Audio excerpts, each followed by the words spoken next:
Sa video po natin ngayon mga maestro ay pag-usapan naman natin itong tungkol sa mga panawagan na maging online o modular class po ang mga schools, private or public man yan. Ito po ay sa gitna ng mga nararanasan pa rin po natin mga sunod-sunod na lindol po sa iba't ibang bahagi po ng bansa. Particularly po sa Visayas and Mindanao, sa Cebu, sa Davao, sa Surigao. Ayan, so yan po yung malimit pong magkaroon ng mga malalakas na lindol po sa mga nakaraang mga araw, especially po yung Cebu at saka yung Davao pati yung Surigao po. So almost 4 magnitude 4 pataas po ang lindol pong nararamdaman po sa kanila. And meron din po mga lindol din sa may bandang Ilocos po. And nung isang araw lang dito sa may western part naman po ng bansa po natin, meron din po naganap na mahinang lindol. Ayan, so yun po yung kinakatakot po ng mga karamihan. Hindi lamang ng mga magulang, maging ng mga estudyante mismo, and syempre maging mga teachers din. Yun po yung kinakatakot, po yung what if magkaroon po ng isang malakas na paglindol, although hindi naman natin hinihingi yan, syempre, hindi naman natin kasi alam kung kailan ba yan darating, wala namang instrumento na makakatukoy kung gaano kalakas yung parating lindol at kung kailan ito mangyayari po mga kamestro. So yun po yung mga panawagan sa social media ng mga nakikita po natin na what if gawin na lang pong online or modular po yung pasok. Po. So actually yung DepEd kanina ay meron na rin po silang ipinalabas na advisory na binibigyan po nila ng discretion po ang kanya-kanya mga regional offices and SDOs na mag-declare po ng shifting po ng klase po from face to face into ADM po mga maestro. So actually meron ng mga ilang mga lugar po na nag-declare na po ng ADM po, particularly po ang lalawigan po ng Laguna kanina lamang po ay nag-declare na po ang kanilang governor na si Governor Sol Aragones na from October 13 hanggang October 31 ay magiging, although sem break naman or mental health break naman or wellness break yung last part ng October. So yun, so at least mula ngayon po hanggang October 31 ay na po sila, kumbaga modular na or online man, so whichever po ang applicable sa mga schools. Ayan, so syempre nakakatakot sa akin bilang isang teacher po mga kamestro. So siyempre hindi natin maiwasan yung mangamba, especially po kapag nangyari yung lindol, nasa school kayo, dalawang isipin mo yung kaligtasan ng pamilya mo, kaligtasan siyempre ng mga estudyante mo, di ba?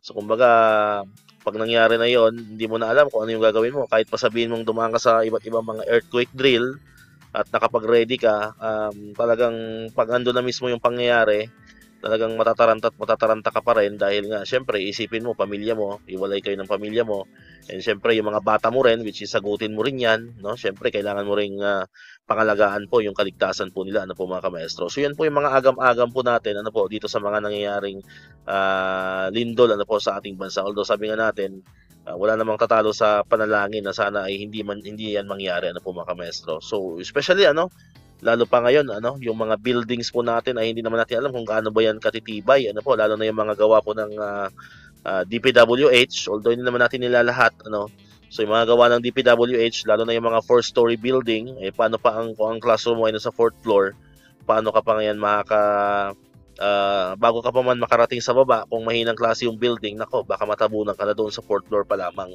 So yun po yung inaalala po natin po mga kamesa. Wala sanang problema kung lahat ng building ay matitibay po.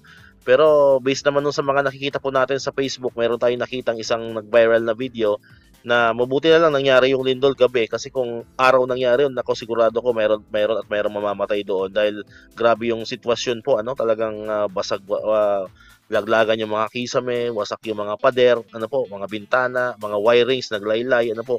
So ang daming mga pinsalang iniwan yung lindol sa isang 4-story building po sa DepEd. So yun po iniisip po natin po.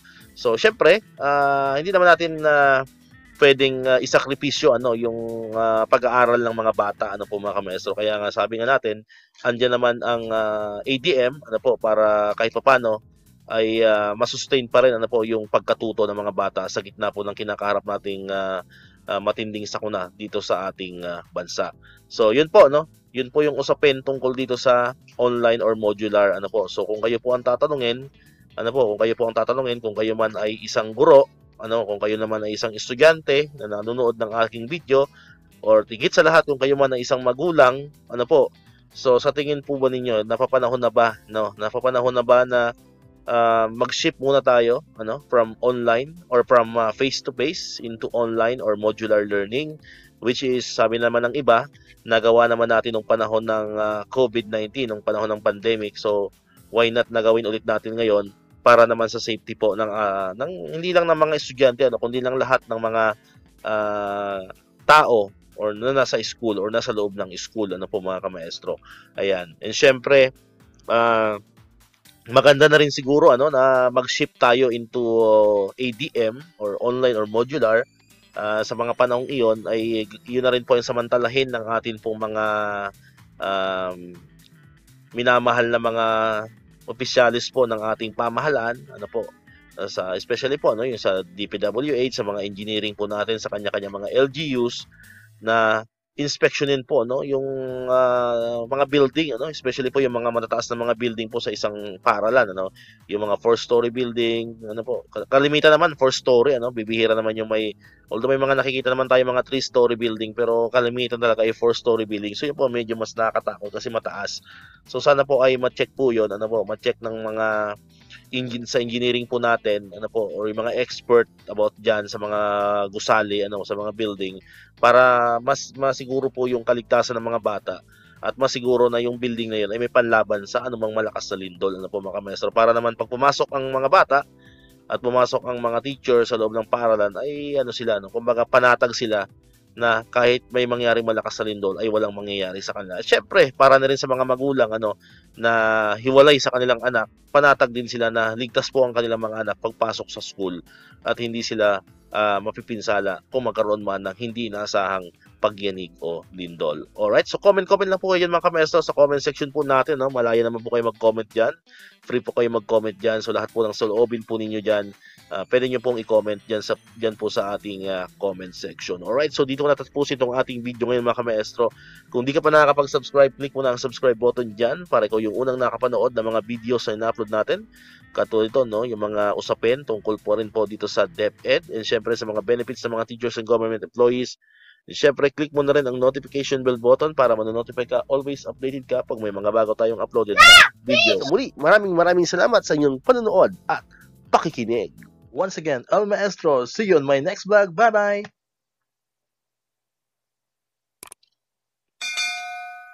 1, 2, 3, come on!